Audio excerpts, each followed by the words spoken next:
La violenza alle donne è una violazione dei diritti umani. Umiliare, minacciare, picchiare. Questa è violenza. La violenza sulle donne è un reato. La violenza sulle donne non è scatenata da una perdita di controllo. In Italia una donna su 3 subisce violenza. La violenza non ammette nessuna giustificazione. La gelosia violenta non è una prova d'amore.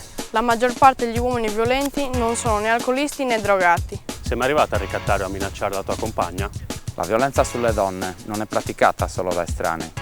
Pensi che Nuoro sia un'isola felice? Purtroppo no.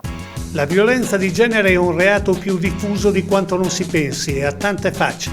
Violenza fisica, sessuale, psicologica, economica e morale. Non esserne complice. Noi diciamo no! Io dico no. Io dico no. Io dico no. Io dico no. Io dico no. Io dico no. Io dico no. Io dico no. Io dico no. Io dico no. Io dico no. Gli sportivi nuoresi scendono in campo per vincere la sfida di un cambiamento culturale. L'Atletica Amatori e Onda Rosa ti invitano alla Corsa Rosa che si terrà a Nuoro il 13 marzo.